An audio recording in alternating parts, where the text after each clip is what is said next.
बिस्मिल्लाहिर्रहमानिर्रहीम। अस्सलामुअलैकुम।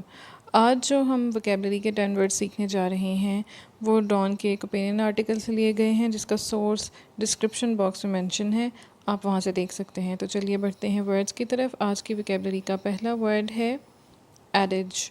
एडेज एक नाउन है और इसका मतलब होता है कोई प्रोवर्ब या फिर कोई अक़वाल ज़र्री जो एक्सप्रेस करता हो एक जनरल ट्रूथ को, एक यूनिवर्सल ट्रूथ को। जैसे according to the old adage, a picture is worth 1,000 words। इसका सिनोनिम होता है सेइंग और उर्दू में इसको कहते हैं मिसल, कहावत या फिर कौल, जो कोई मारूफ बात हो उसको। नेक्स्ट वर्ड है ब्लैंडिशमेंट्स। ये नाउन है और इसका मतलब होता है किसी को अपनी बातों से मक्खन लगाना, जिसको हम उर्दू में कहते हैं। Pleasant things that you say to somebody or do for them to try to persuade them to do something. जैसे he refuse to be moved by either threats or blandishments. Synonym इसका होता है अपलॉज या फिर praise और उर्दू में हम इसको खुशामद कह सकते हैं या चिकनी बातें करना कह सकते हैं। नेक्स्ट वर्ड है प्रिटेंशंस। प्रिटेंशन नाउन है और प्रिटेंशन का मतलब होता है the act of trying to appear more important और intelligent than you are in order to impress other people. किसी को इम्प्रेस करने के लिए ऐसा बिहेव करना कि आपको बहुत कुछ पता है या बहुत इंटेलिजेंट है या बहुत अहम है, हालांकि हकीकत में ऐसा ना हो। या फिर ए क्लेम टू बी और टू डू समथिंग, जिसको हम कह सकते हैं कि दावा करना किसी चीज़ का। He spoke without pretension.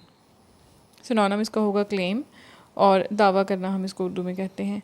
आज की वोकेबलरी का फोर्थ वर्ड है क्रीकिंग। ये वर्ब है और इसका मतलब होता है जैसे जब दरवाज़ा बंद किया जाता है तो एक चरचराहट की आवाज़ आती है, उसको क्रीकिंग साउंड कहते हैं।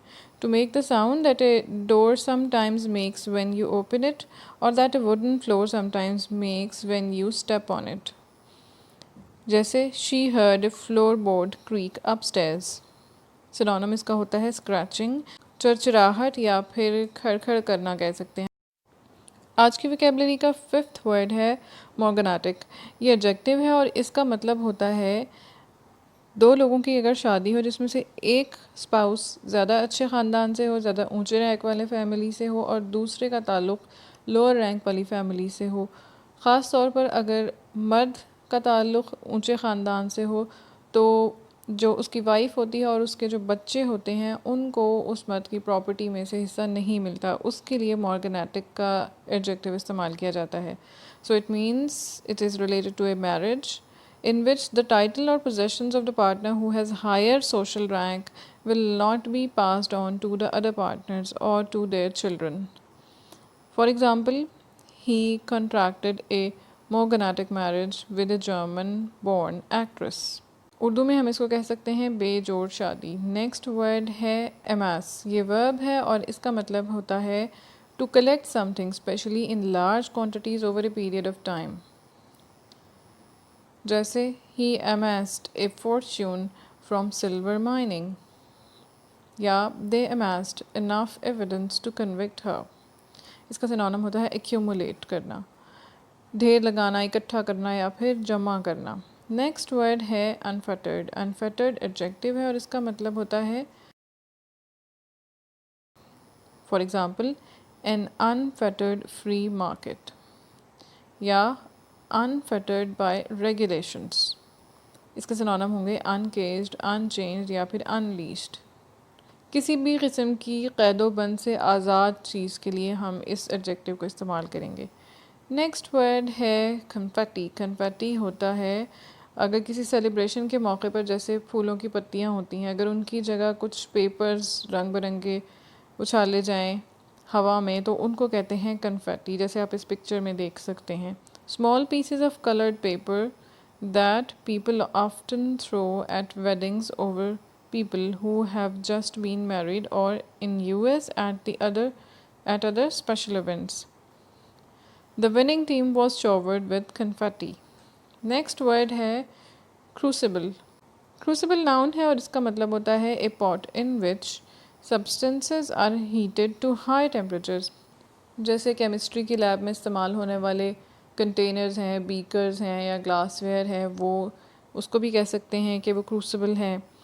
A place or situation in which people or ideas are tested severely, often creating something new or exciting in the process. जैसे he is ready to face the crucible of the Olympics, यानी कि किसी किस्म का test, कोई harsh test. ओडियल या फिर trial इसके सिनोनिम्स हैं। किसी मुश्किल इम्तिहान को या नाजुक मौके को डिस्क्राइब करने के लिए ये वर्ड इस्तेमाल किया जाता है। नेक्स्ट वर्ड है मैलिएबल। मैलिएबल एडजेक्टिव है और मैलिएबल का मतलब होता है कोई चीज़ जो आसानी से मोल्ड हो जाए। पीपल या फिर आइडिया स्पेशली इन्फ्लुएंस्ड और चेंज्ड, या फिर दैट कैन बी हिट और pressed into different shapes easily without breaking और क्रैकिंग। अब हम सेंटेंस देखते हैं। They are as malleable and easily led as sheep.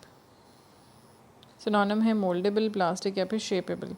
Work पजीर, क्योंकि ये मेटल्स के ट्रीटमेंट में भी वर्ड इस्तेमाल किया जाता है तो इसलिए इसको उर्दू में वर्क पजीर कह रहे हैं।